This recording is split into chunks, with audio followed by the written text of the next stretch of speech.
Hello, good morning. Hello and good morning.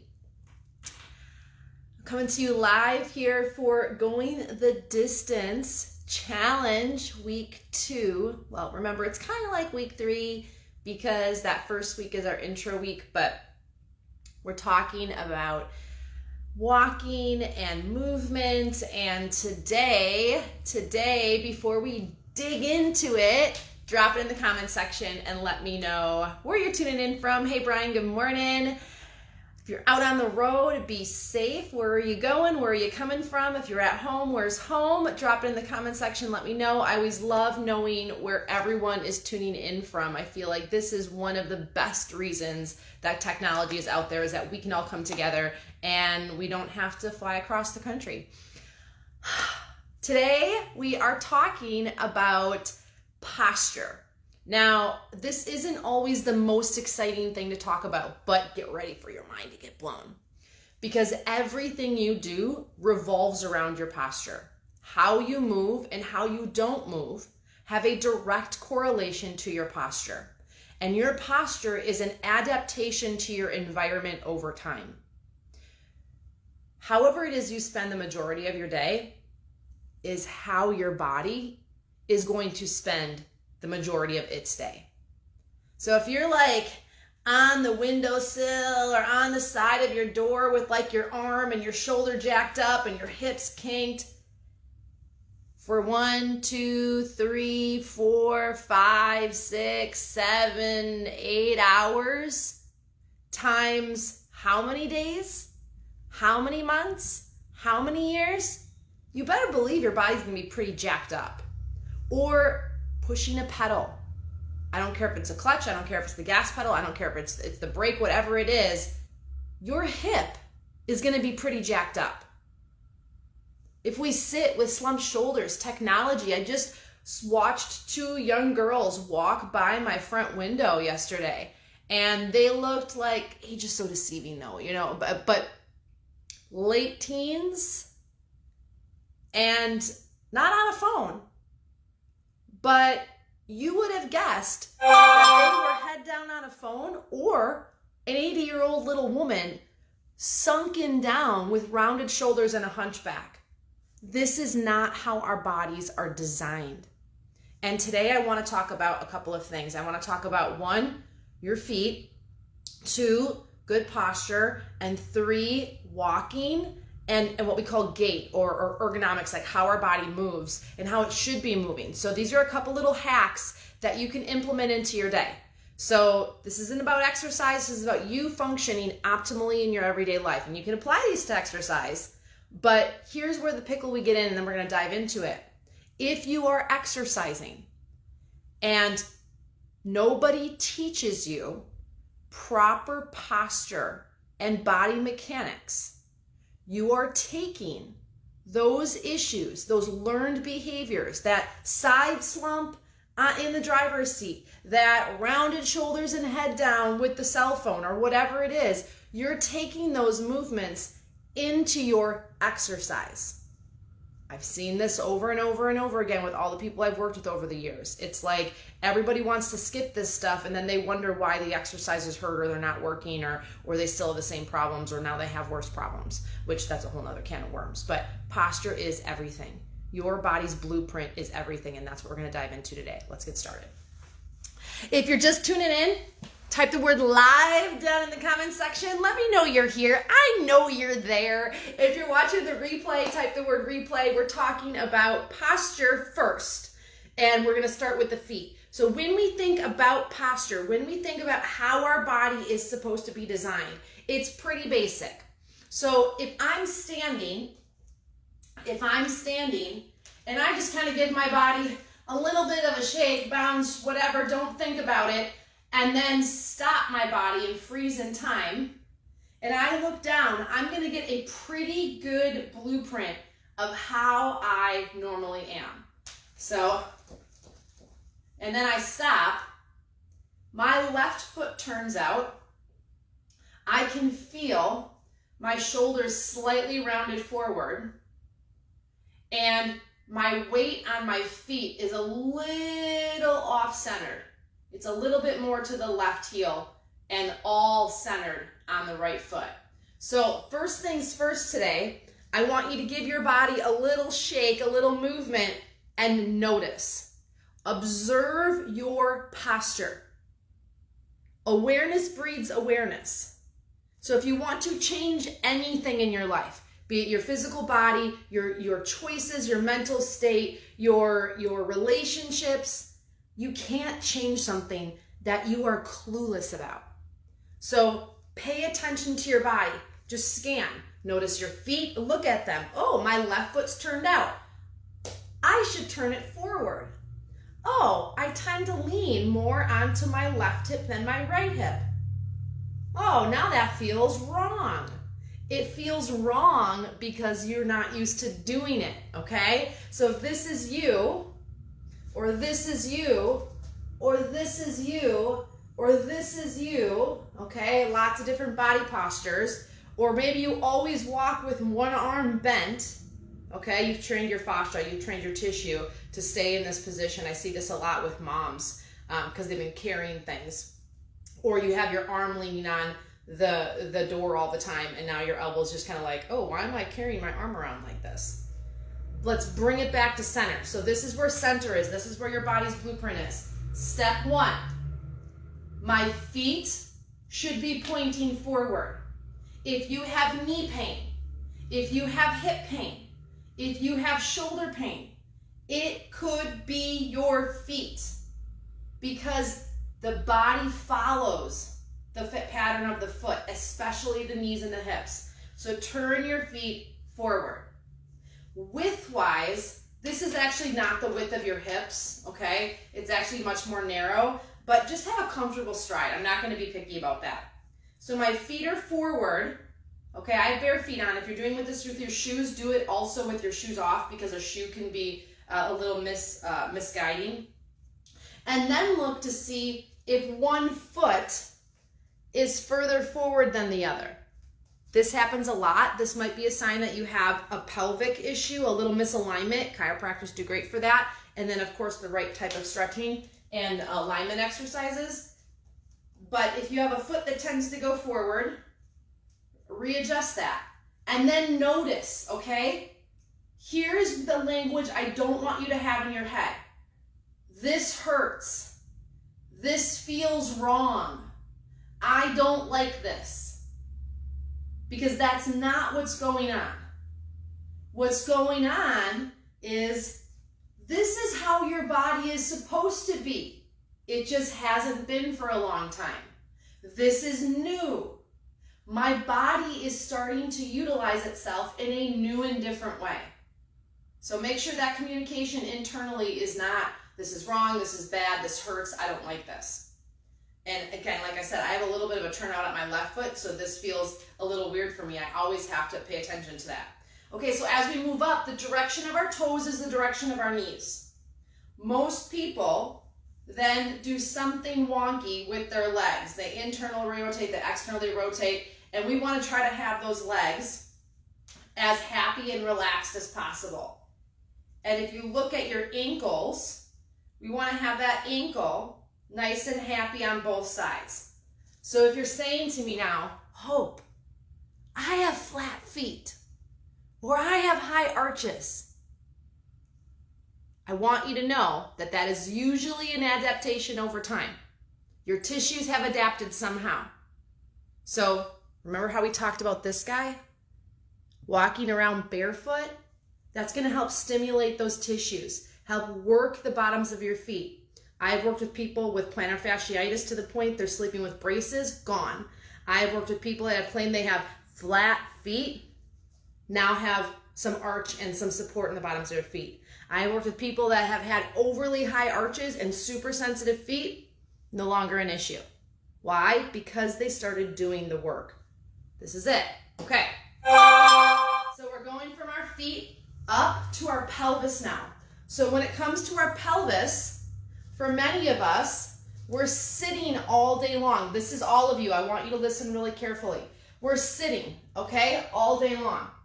Then we get out of the truck, and because we're so frozen in the hip flexor, and so frozen in the calf and the back of the leg, instead of trying to stretch that out, okay? Instead of trying to stretch that out, instead we take the next mobile part of our body, which is the bottom of the ribs, and we throw the ribs back. And now my pelvis is stuck in what's called an anterior tilt. I haven't stood up completely. I've just tipped at the rib cage and thrown my shoulders back, okay? Remember how we were told, pull your shoulders down and back and push the ribs out. Maybe I straighten my legs, and now this is me. And it's a false hope that I'm upright. We see this a lot in elderly people. Why? Because they've probably been doing this for a long time, but two, what do they do all the time? This drives me bonkers. They sit. They sit. We think, oh, I don't want them to hurt themselves.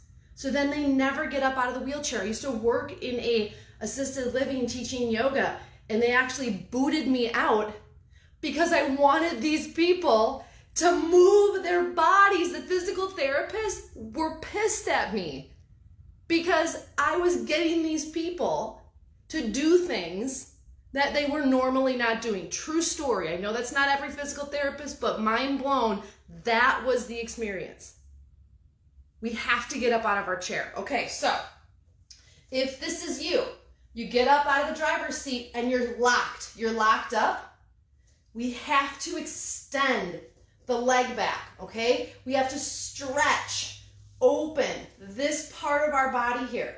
That's the quad, the hip flexor. It's all connected. There is no separate muscles, you guys. That is not how the body works. I don't care who told you that. Like, this is me. My mind was blown too when I learned this stuff, like how the body actually works. And so there is no just train the quad, just stretch the hip flexor. It's all connected. So when we're going to get to stretching this, but when we get to that hip, we want to have what's called neutral pelvis. So that means the pubis bone and the hip bones. I don't care what size your body is. We all have these bony landmarks. There might be a little bit more fluff in front, but they're all there, okay? They're not magically disappeared. You can also take your hands to the top of your pelvis. We want this to be level, okay? Now, same thing again. If this is you, and now I'm telling you to do this, it's gonna feel like this because you're not used to it, okay? So we wanna level out the hips. Just practice this. If you're concerned about your core, if you're trying to think, oh, how do I strengthen my core? Walk around with good posture. Automatically the core muscles turn on. Pretty brilliant. Because when we're like this, all of our core muscles have dropped out in front. Our pelvic floor is now behind us. Our glutes, which are the shelf for our lower back, are now behind us. They can't help us. And now my back muscles have to tighten even more to try to pick up the slack. The body is like a stacking motion. You take out a Jenga piece, other Jenga pieces have to compensate. So give a little bend to your knees and let's tip the pelvis level, okay? As we work up our body, let's pay attention to those front ribs, okay? Remember how I said usually if this is tight, we overcompensate by tipping the bobblehead, okay? Your rib cage is the bobblehead. I want you to relax those front ribs down. Now this might make you feel like you're more rounded and hunched forward, probably because you are, okay? But now my core is engaged. My glutes and pelvic floor are engaged. My feet are planted. And now I'm gonna fix this up here, okay? So step one, arms up in front.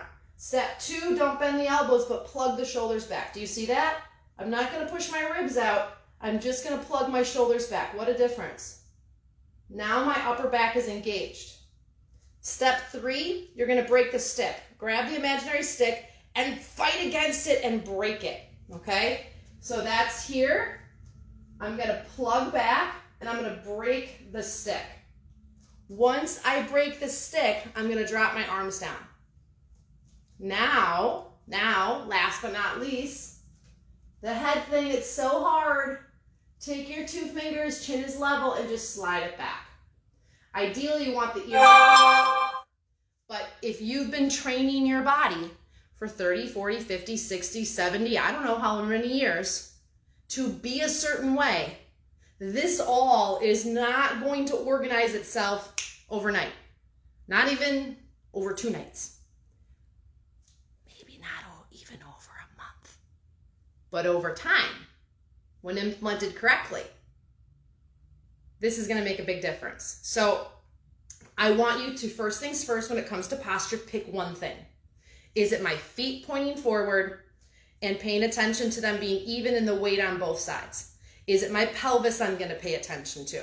Is it my ribs I'm going to pay attention to? Is it my shoulders, the break the stick? You can do this in the driver's seat all the time. It feels so good. Is it my head? You can probably do head and shoulders together. But don't try to fix all of these at the same time. Pick one until it becomes automatic, and then add another, and then add another, and then add another. Okay, so when it comes to walking, when it comes to getting up out of the truck and moving, if our body doesn't move, we don't want to move. I get it. When our body doesn't move, we don't want to move. So when you get up out of the truck, remember how I talked about you're sitting all day? So my calves are locked up. My hip flexors are locked up. My back is usually locked up. And my chest muscles are locked up, okay? We're gonna talk about the hip flexors here because this is usually the most pertinent area. So when you get out of your truck, better yet, when you get up in the morning, when you get out of your truck and before you go to bed at night, I want you to practice just taking a casual step back with one foot, feet parallel, okay? 2 water skis, not 1, 2, not 1, 2, not 1. Turn that back foot forward. Now I'm actually lining up my back outer edge of my foot with the line in the floor. You'll be amazed. It'll feel like, whoa, why am I so pigeon-toed? But really the foot is forward. I'm gonna turn a couple different directions, so don't worry. So from here, it's just a boop, casual step back. We're not going for gold, okay? We're just going for bronze. And then square the hips forward. The second I do that, and I just square my hips forward, I might feel really torqued. I might feel really discombobulated because now I'm starting to move my body in ways I haven't moved before. Okay, so now I'm squared and I'm level, and I'm just gonna give a little bend to that front knee. Okay, I'm gonna go back over here so you can see me again. This is literally the easiest exercise you're ever gonna have to do, and it's gonna change your life. Square, bend the front knee, okay? Now, I'm gonna keep my back heel on the ground. Remember, my foot is forward, my front knee is bent, my pelvis is what we call neutral, and I'm not gonna lift my back heel, I'm not gonna let it kick in, I'm gonna keep it straight, so I have to keep double checking that until I build awareness. And now, all I want you to do is bend that back knee as much as you possibly can, and look at the knee. So when you bend the back knee, this might be some of you. Do you see that? How it's going in? And then look at the ankle. It's probably collapsing in. It's a foot problem that's also feeding a lower leg problem. They're connected. So I'm going to try to keep my weight more even on the foot and guide my knee forward when I bend. It completely changes where I stretch. So I'm feeling anterior tibialis, maybe some shin splint area. You might be feeling more gastroc and calf. You may be feeling the bottom of the foot. This is all connected, you guys. And if you're like, Hope, you told me about the hip. Yes, the calf restriction feeds the hip restriction. So now I'm going to bend that back knee, and I'm going to do this 10 times, both legs.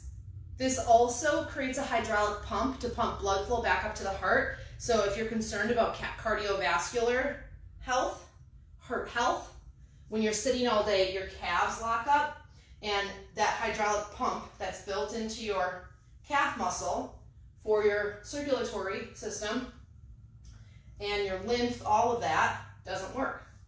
Everything's connected. Okay, so here I am, just short stride, bend the knee. This is step 2. Remember how I talked about the lock up of the hip? I'm going to bend my back knee and drive my hip forward. Hip of the back leg. I can even put my hand there and drive the hip forward like I'm trying to open up my pant pocket forward, and then bring it back up. Front leg doesn't move. Bend the knee, drive the hip forward. My glutes are even going to engage.